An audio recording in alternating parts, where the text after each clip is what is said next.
함께 사도신경으로 신앙 고백하시겠습니다. 나는 전능하신 아버지 하나님 천지의 창조주를 믿습니다. 나는 그의 유일하신 아들 우리 주 예수 그리스도를 믿습니다. 그는 성령으로 잉태되어 동정녀 마리아에게서 나시고 본디오 빌라도에게 고난을 받아 십자가에 못 박혀 죽으시고 장사된 지 사흘 만에 죽은 자 가운데서 다시 살아나셨으며 하늘에 오르시어 전능하신 아버지 하나님 우편에 앉아 계시다가 거기로부터 살아있는 자와 죽은 자를 심판하러 오십니다.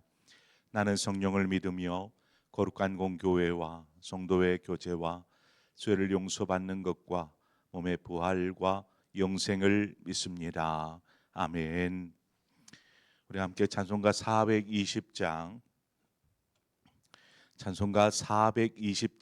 너 성결기 위에 늘 기도하며 우리 함께 찬송하도록 하겠습니다. 찬송가 420장입니다.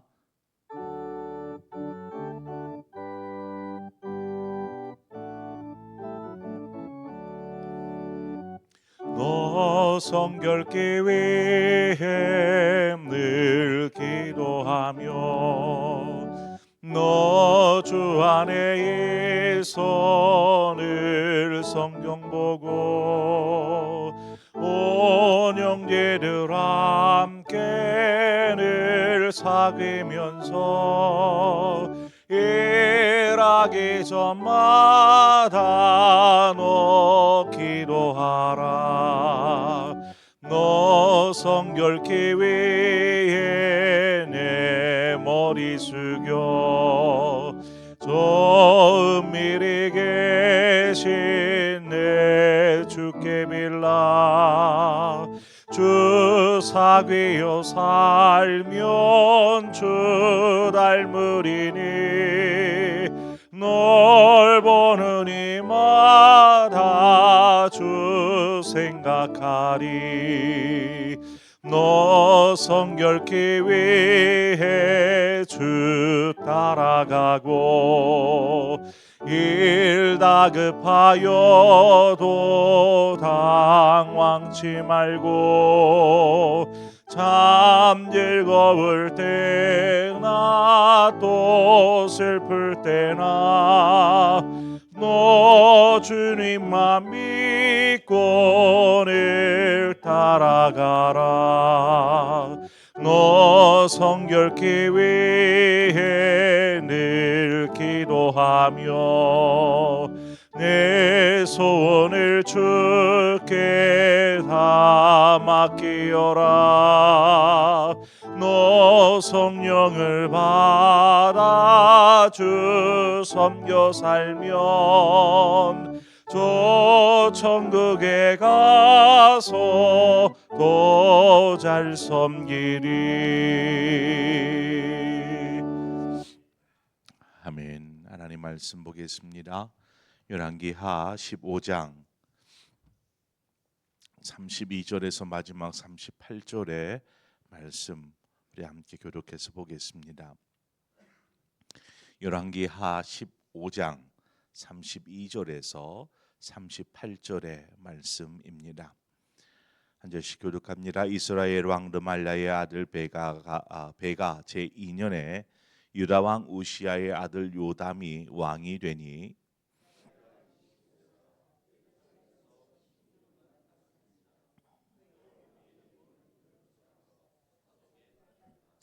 요담이 그의 아버지 우시야의 모든 행위대로 여호와께서 보시기에 정직히 행하였으나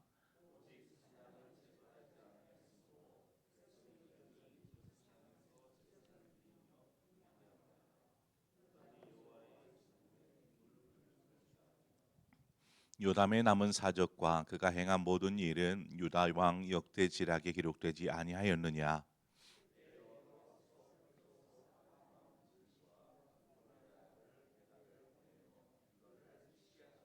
함께 있습니다. 요람이 그의 조상들과 함께 잠에 그의 조상 다윗성의 조상들과 함께 장사되고 그 아들 아하스가 대신하여 왕이 되니라. 아멘. 오늘 본문의 내용은 남유다의 11대 왕인 요담 요담에 관한 이야기입니다. 요담이 왕이 되어서 16년 동안 나라를 다스리게 되는데요.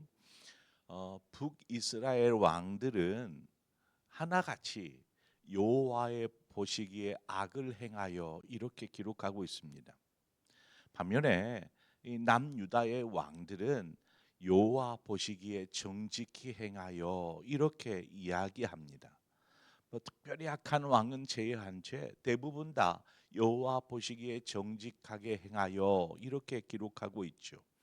요람도 그의 아버지 이 우시아처럼 하나님 보시기에 정직히 행하였다라는 것입니다. 그렇지만 오늘 본문에서도 이야기하는 것처럼 산당을 제거하지 아니하므로 백성들이 산당에서 하나님께 제사하는 이러한 잘못이 죄가 저질러지고 말았지요. 우리가 열왕기서를 계속 보고 있지만 이 열왕기서는 남북의 왕들의 통치에 대해서 이렇게 북쪽의 나라 왕들, 또 남쪽의 나라 왕들, 또 북쪽의 나라 왕들, 이렇게 이 남북의 왕들의 통치에 대해서 번갈아 가면서 이렇게 이야기하고 또 평가하죠. 즉 이 흐름이 시간적인 흐름 속에서 남유다와 북이스라엘의 상황을 알 수 있도록 기록해 놓은 것이 바로 열왕기서입니다.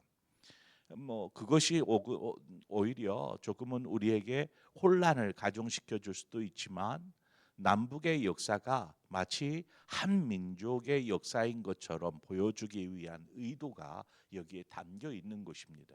이스라엘 민족, 지금은 분단되어졌지만 어차피 이는 하나님의 백성, 선민으로서의 이스라엘 민족의 이야기들을 이야기하고 있는 것이죠.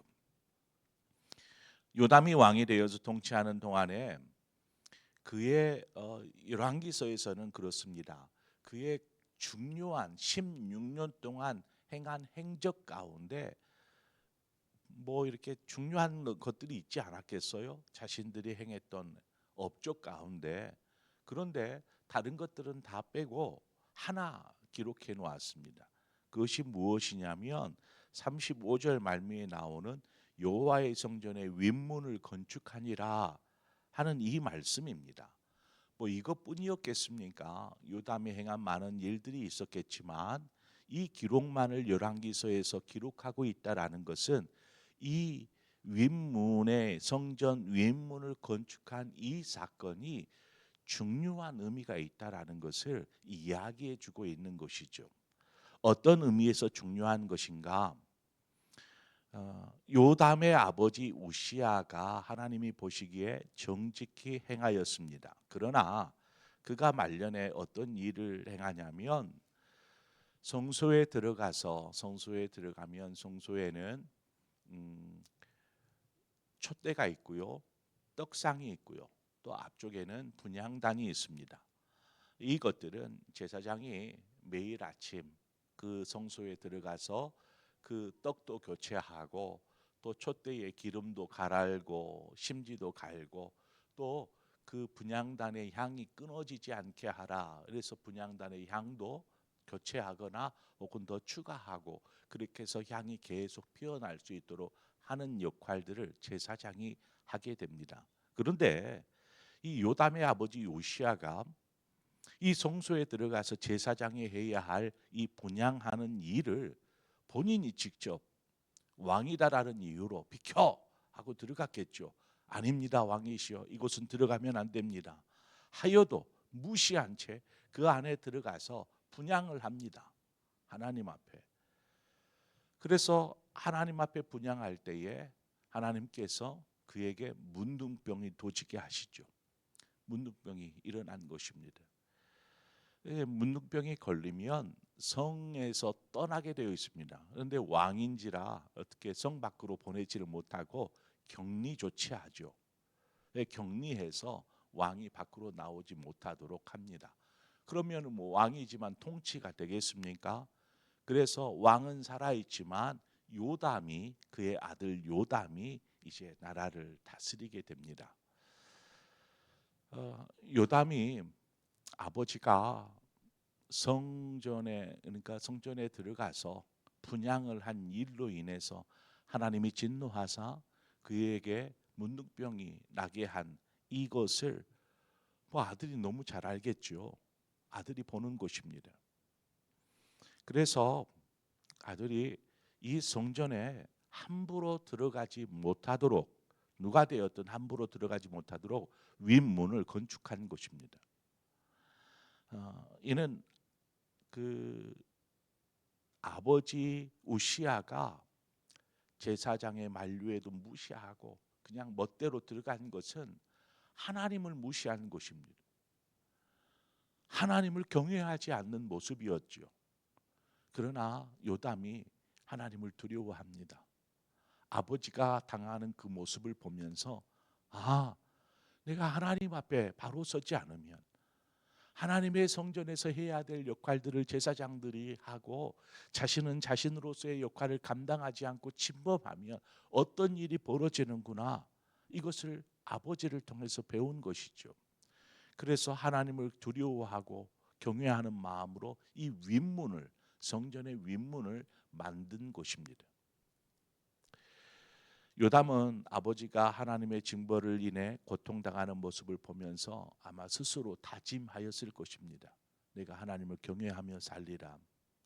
잠언 3장 11절과 12절은 우리에게 이렇게 교훈합니다. 내 아들아 여호와의 징계를 경히 여기지 말라. 그 꾸지람을 싫어하지 말라.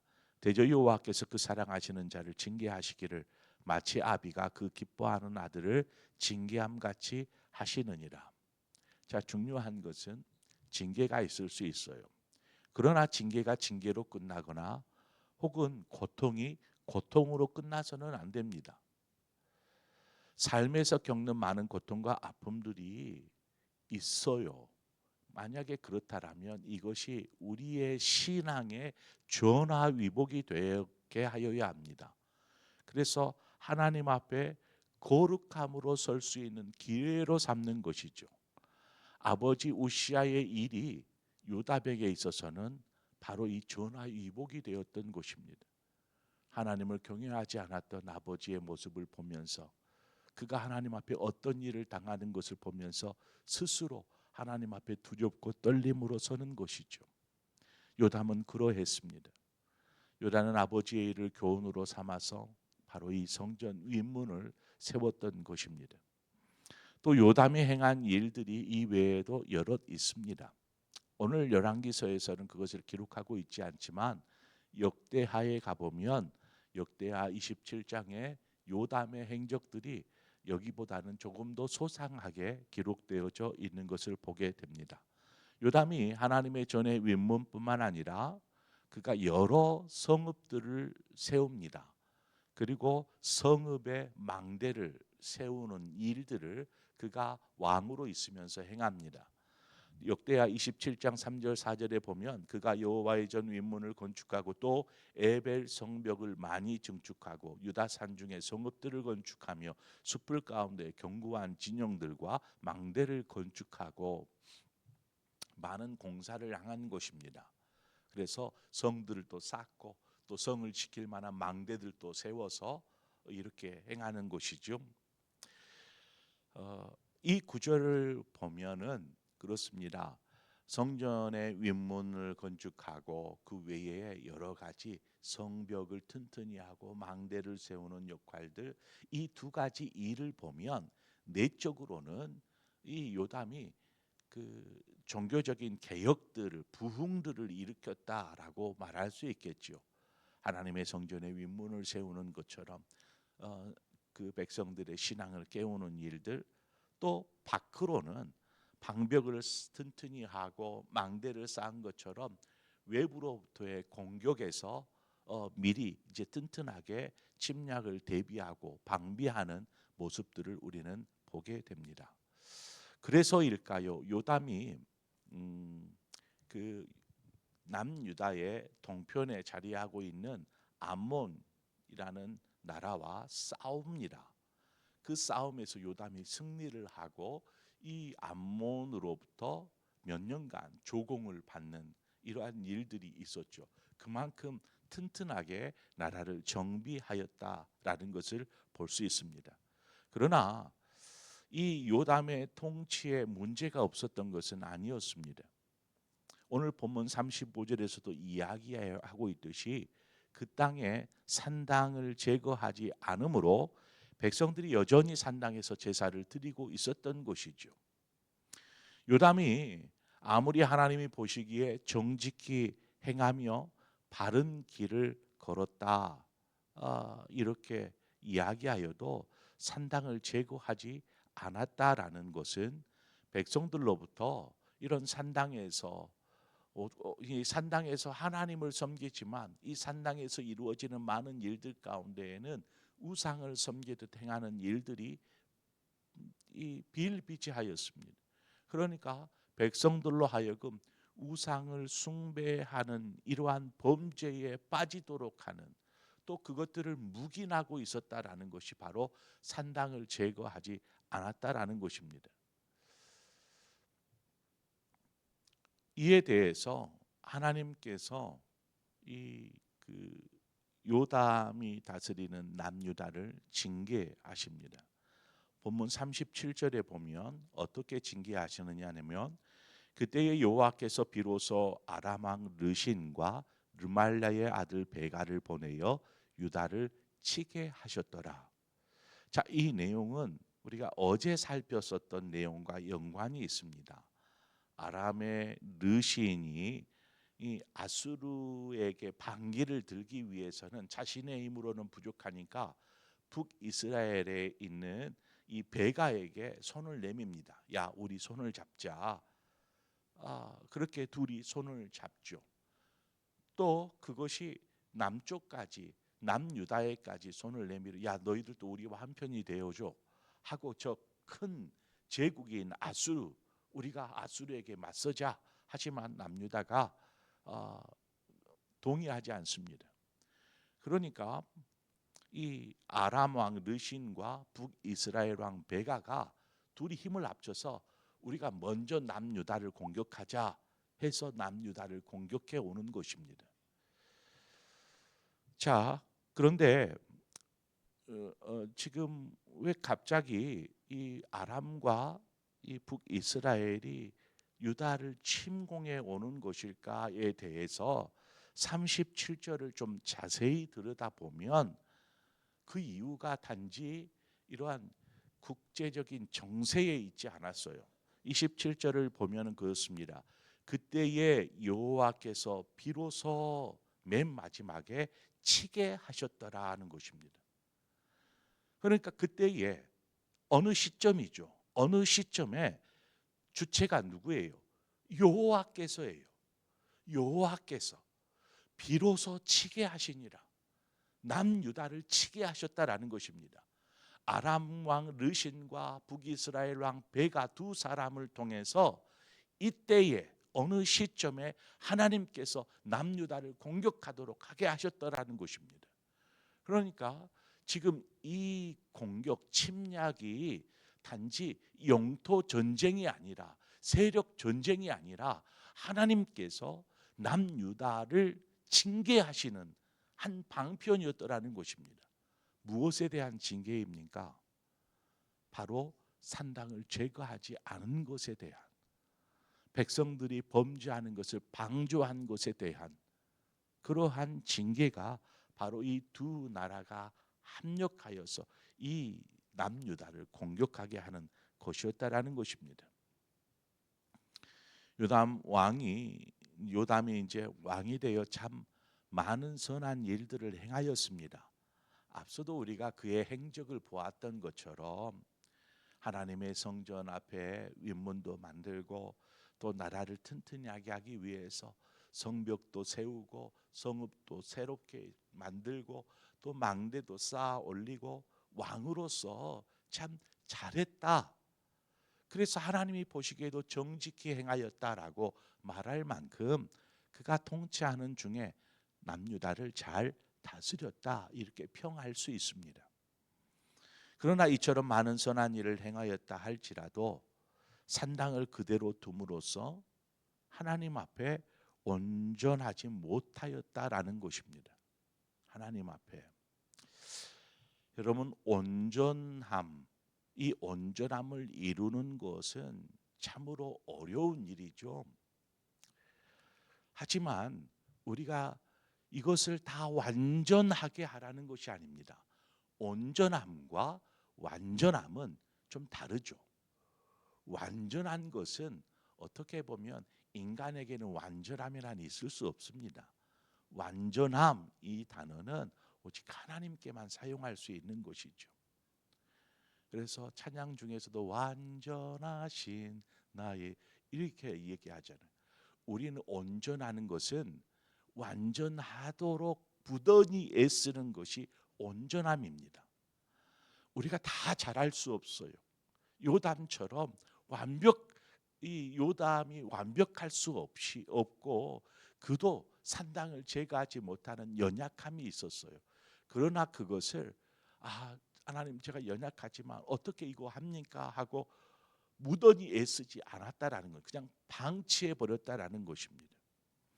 우리는 온전함을 이룬다라는 것이 쉽지가 않지만 온전하기 위해서 무던히 힘쓰고 애써야 합니다. 우리의 신앙의 온전함을 위해서 우리는 어떤 수고를 마다하지 않습니까? 우리 어떤 희생을 하고 있습니까? 우리의 가정이 온전해지기 위해서 우리는 어떻게 수고합니까? 중요한 부분입니다. 고린도후서 7장 1절은 우리에게 말합니다. 그러므로 사랑하는 자들아, 이 약속을 가진 우리는 하나님을 두려워하는 가운데서 거룩함을 온전히 이루어 육과 영의 온갖 더러운 것에서 자신을 깨끗하게 하자. 사도 바울의 고백처럼 우리가 하나님 앞에서의 신앙을 온전케 하기 위해서 우리는 어떤 노력들을 하고 있는지 이 새벽에 좀 생각해 보자라는 것입니다. 아침 새벽에도 이렇게 비가, 장마로 인해서 비가 막 쏟아지는에도 불구하고 옷이 다 젖어도, 신발이 다 젖어도 하나님, 제가 기도해야 합니다. 기도해야 나 살 수 있습니다. 하나님 말씀 들어야 합니다라는 이 거룩한 열정이 우리를 이 시간 이 자리로 인도한 줄 믿습니다. 그렇습니다. 어떤 환경이 오늘 좀 비도 많이 오고 하니까 그냥 집에서 쉴까? 몸도 좀 안 좋은데 그럼에도 불구하고 내가 하나님 앞에 나아가기 원합니다 하는 이 부단한 노력들이 우리의 신앙을 온전케 만들더라는 것입니다. 그러므로 요담과 같이 징계받는, 분명히 이 징계로 인해서 요담을 더 믿음 위에 세우고자 하는 하나님의 의도이겠지요. 그러나 우리의 삶이 늘 하나님 앞에서 온전하기 위해 힘쓰므로 하나님이 기뻐하시는 그러한 우리의 신앙이요 삶이 되어지기를 주님의 이름으로 축원드립니다. 함께 기도하겠습니다. 좋으신 하나님 아버지, 은혜를 감사합니다. 비가 오는 중에서도 우리를 이 성전으로 불러주시고 또 말씀 앞에 또 기도하며 하나님 앞에 나아가게 하시는 주여, 하나님, 우리가 이처럼 기도하지 않으면 한순간도 온전히 설 수 없고 말씀 앞에 서지 않으면 우리는 순식간에 하나님으로부터 멀어질 수밖에 없는 연약한 존재인 것을 인정합니다. 그러기에 하나님, 이 빛 가운데에서도 하나님 주의 성전에 나와서 기도하는, 사랑하는 모든 성도들을 하나님 축복하여 주시옵소서. 그리고 우리의 신앙이 늘 언제나 주님 앞에서 거룩하고 온전함을 이루기 위해 하나님 힘쓰는 자 되게 하여 주옵소서.